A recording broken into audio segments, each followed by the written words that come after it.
Hola mis estimados, ¿cómo están? Hoy voy a estar hablando de un teléfono muy interesante, el Motorola Razr 40 Ultra. Sí, estamos hablando del Razr, pantalla flexible, ya conocen cómo son los teléfonos flexibles. Son esos teléfonos que tienen una pantalla que decís, ¿se va a romper si lo doblo? No, justamente no se rompe si lo doblas, eso es lo bueno. Y esta es la evolución de lo que han tenido del Razr. Obviamente la marca Razr viene desde el V3, desde hace mucho tiempo, V8 después empezaron con los flexibles y ahora tenemos la nueva versión del flexible que creo yo es ya una muy buena versión de lo que han hecho. Han evolucionado muchísimo el proceso, el diseño, el desarrollo de este teléfono para que sea un teléfono muy interesante. Empecemos con novedades. ¿Qué ha cambiado este teléfono? Entre otros, bueno, desde ya que tenemos un hinge, es decir, una bisagra que no deja pasar la luz, es decir, que cierra perfectamente bien. El mecanismo ha ido mejorando de la versión anterior a la actual y está bastante bien, funciona muy bien el mecanismo. Se siente inclusive muy blandito, es decir, no es una cosa que uno diga, oh, está trabado o algo por el estilo. La pantalla es súper flexible, así que no hay ningún problema. Y la evolución implica también mejorar otros aspectos, no solamente que el mecanismo ya esté completamente resuelto, o entre comillas completamente resuelto. Recuerden que en todos los teléfonos flexibles vas a tener cierta protuberancia de aquí. Lo tenemos en el Samsung, en el Flip, lo vamos a tener en el Fold y lo vamos a tener también en el Razr, porque inevitablemente hay un mecanismo acá. Pero lo que han logrado, el resultado que han logrado es muy bueno. La pantalla es tal vez una de las cosas más llamativas. Es una pantalla OLED LTPO, que significa que tiene unas posibilidades interesantes. Por ejemplo, el frame rate es de 165 Hz, aunque usualmente lo vas a ver trabajando a 120, porque no lo usa el 165, salvo que estés en juegos que solicitan eso, pero no es para mí un problema en sí. Algunos dicen, no, pero me lo estás poniendo siempre a 120. Bueno, una de las cosas. Pero lo que tiene es que este tipo de pantallas permite que vos puedas bajar el frame rate a lo que necesites en el momento. Por ejemplo, ahora que está quieta no necesitaría más de un cuadro por segundo, podrías tener eso y puedes hacerlo por zonas. Ese tipo de cosas son muy interesantes en las pantallas. Por ahí parece que no son algo que te afecte en el día a día, pero ¿qué pasa? Eso hace que dure más o menos una batería, eso hace que sea más fluido o menos fluido, sea ver una película o un juego o lo que vos necesites en ese momento, que se mueva rápido en la pantalla. La resolución es medio rara, 2640 x 1080, con lo cual te da una proporción 22:9. Para el cine está perfecto, por ahí para videitos de YouTube te va a quedar algunas barras negras a los costados, depende cómo esté filmado el video. Usualmente si piensan que lo usual es 16:9, te quedaría por acá, pero las películas son 22:9, con lo cual en ese sentido se ve perfecto. Vamos a tener obviamente en la pantalla que se ve el puntito donde está la cámara frontal, ese obviamente no lo vas a poder evitar. Pero no es la única pantalla, porque tenemos pantalla frontal y la pantalla frontal está muy buena. Primero que usa el mismo OLED LTPO con muy buenos colores. Los dos tienen HDR10, por ejemplo, son una calidad y un brillo, un contraste excelente. Sino que además tenemos una pantalla de muchos píxeles, 1066 x 1056 creo que es la resolución, casi cuadrado, donde vemos que la cámara está aquí puesto adentro, así tenemos un pinch hole gigante donde va la cámara y aún así la pantalla rodea esa cámara. Algo que yo sé que es bastante premium y bastante caro de hacer para los fabricantes, pero que aquí lo han hecho. Y lo bueno que en esta pantalla frontal tenés todo, es decir, todo lo mismo que tiene el sistema operativo, todas las funciones las puedes utilizar desde esta pantalla. Es una segunda pantalla, como sucede también, como dije antes, con el Flip o con el Fold, pero es decir, estamos hablando de la versión 5 del Flip, o el Flip 4 tenía la pantallita chica. Este es el modelo Ultra. El modelo común del Razr 40 tiene solo una pantalla chiquitita de menos píxeles, que es para mostrar la fecha y cosas por el estilo, pero en esta puedes tomarte fotografías y demás y verlo aquí mismo en la pantalla, con lo cual resuelve mucho de las preguntas que uno tiene con respecto a este tipo de teléfonos para cuando uno quiere hacerlo cómodo. ¿Qué tiene de cómodo? Porque cómodo es la palabra estos teléfonos. Es que son teléfonos muy fáciles de guardar. A diferencia de los ladrillos que tenemos habitualmente, estos suelen ser mucho más pequeños, más pocket, los puedes guardar en un bolsillo. Y para las manos de las mujeres, guardar en un bolsillo que también son más pequeños. No sé por qué la ropa femenina tiene bolsillos más pequeños. Bueno, me parece que es un teléfono ideal. No van a tener nada muy distinto a otro teléfono, salvo eso, que es la mitad de largo. Y muchos bolsillos, el problema que tienen es que son más cortos de lo que deberían, así que para carteras, bolsillos internos, bolsillos de saco, de ropa o de camisa, o en el pantalón atrás, como mucha gente lo lleva, y a mí me da mucho miedo, lo debo admitir, pienso que los van a romper. Bueno, este teléfono viene ideal en ese sentido. Y si no lo quieren romper, vienen dos pequeñas partes de funda. La funda está dividida en dos partes porque obviamente se dobla el teléfono, así que son de acrílico, son bastante rígidas. No sé cuánto tiempo va a durar transparentes. Este tipo de coberturas usualmente van tomando color con el tiempo, pero bueno, van a poder comprar otra, no hay ningún problema. El hecho es que al tener esto podés evitar que los bordes del teléfono, que si bien son metálicos, se te rayen o se te rompan.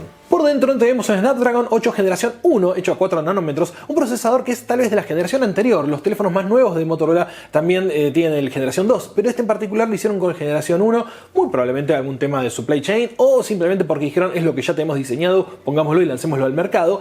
Eso significa que no es el último procesador. Aún así, comparado con el Razr anterior, es mucho más eficiente. Es un procesador de 4 nanómetros, obviamente no vas a tener problema, pero comparado con el generación 2, pierde esa pequeña ganancia que te daba un 20% más de efectividad y de uso de batería más conveniente en el teléfono más nuevo, las marcas más nuevas.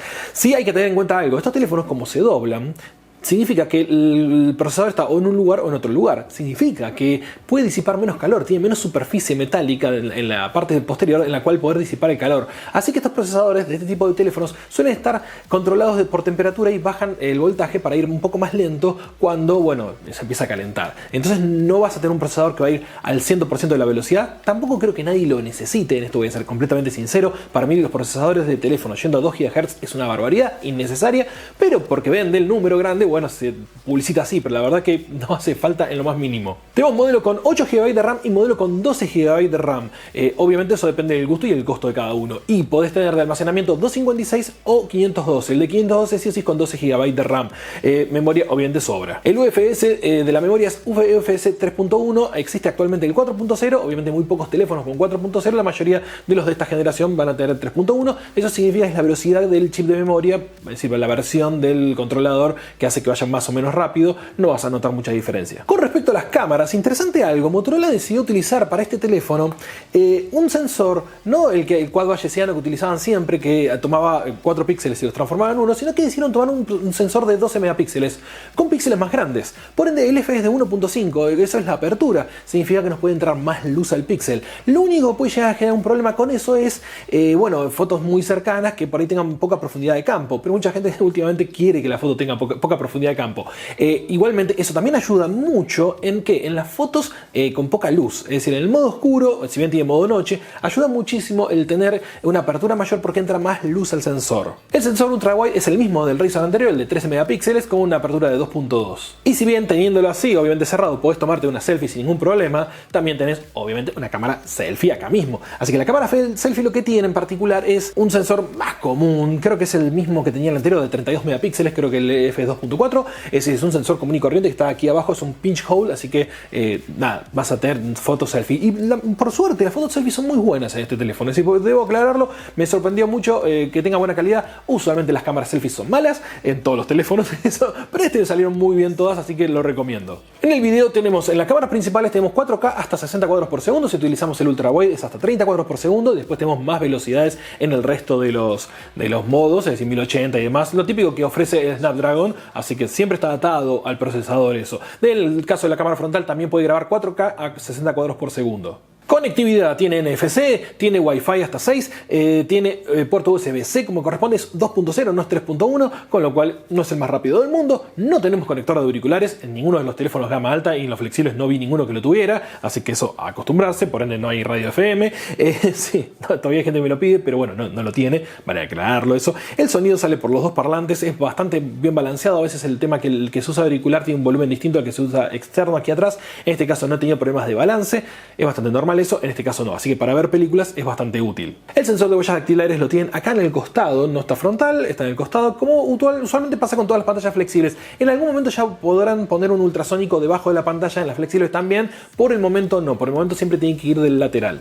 La batería de estos teléfonos suele ser pequeña, en este caso es de 3800 mAh, la ampliaron, con lo cual tenemos una duración de día completo, sí. La carga es de 30 watts, la inalámbrica creo que es de 5 watts nada más, lo cual es poquito para inalámbrico, pero bueno, debe tener una antena un poquito pequeña, y sí, ya sé, van a decir, pero no es una batería de mucha larga duración, no tiene 5000 mAh como todos los Moto G, no lo tiene. Tengan en cuenta que este teléfono es chiquitito, es decir, cada mitad tiene que tener una porción, no puede tenerlo todo, y ese compromiso de poder guardarlo fácil y demás implica una batería un poco más pequeña. Igualmente dura el día, pero dura el día ¿durante cuánto tiempo? Bueno, es porque la pregunta tiene que ver con justamente el paso del tiempo. Las baterías estas duran y después empiezan a perder su capacidad y con el tiempo ya no te va a durar el día completo. Estamos hablando de si pasan muchos años de uso. Y también depende de la intensidad del uso. La pantalla y el procesador hacen que no sea tan ineficiente el uso, por suerte, pero dependiendo de cada usuario, esto va a durar más o menos tiempo. En la caja, además del cover, tenés el cargador, tenés el pin para poder abrirlo y demás. Como siempre, Motorola te agrega más cositas que otras marcas en su cajita, aunque manuales y todo eso ya no se incluyen, pero tiene un par de textitos de garantías y demás. Sistema operativo tiene Android 13 y tiene tiene actualizaciones por 3 años, es decir, durante 3 años van a ser actualizaciones principales, lo cual es obviamente porque es un teléfono premium, no es un teléfono común y corriente, sino que es un teléfono de la gama alta de Motorola, tenés ese tipo de soporte. En un Moto G tenés creo que 2 años nada más. Y sí, no esperen mucho más en soportes de sistemas operativos porque ninguna marca está ofreciendo mucho más, salvo algunos casos excepcionales, Google un poquito más porque son los creadores, y después tenés Fairphone o cosas por el estilo que se animan a más años, pero en el caso de las marcas principales no tenés más que, bueno, sí, 3 años como mucho. El teléfono, como todo teléfono de pantalla flexible, no es barato y no esperen que lo sea, y no hay razón por la cual tenga que ser barato un teléfono de estas características.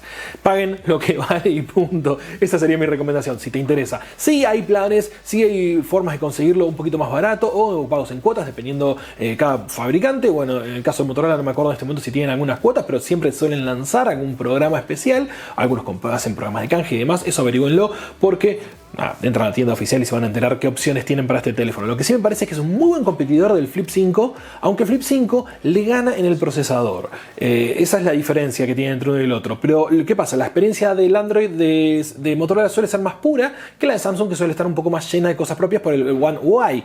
En el caso de Motorola suele tener un Android mucho más limpio, más lo que sería la idea original de Google. En las aplicaciones que tenés para la pantalla exterior tenés unas cuantas, no todas las cosas van a verse en la pantalla exterior, aunque vos vas a poder controlar todo lo que sea desde el área de notificaciones, eso no hay ningún problema, pero por ejemplo puedes tener Spotify y demás, es decir, van apareciendo más aplicaciones. El problema de las pantallas externas en todos los teléfonos es que tienen características particulares de cada marca y no hay una aplicación universal para todas. Eso es una limitación que tienen los fabricantes. No la tienen por ahí Android tanto, sino que la tienen los fabricantes, que tienen que conseguir quien haga aplicaciones para esto. Por suerte, las principales, Google Fit, Spotify, como dije, la cámara de fotos, principalmente leer los mensajes y todos los programas de mensajería sí los puedes ver desde la pantalla exterior, con lo cual está bastante salvado. Y esto ha sido entonces el Motorola Razr 40 Ultra, un teléfono muy particular.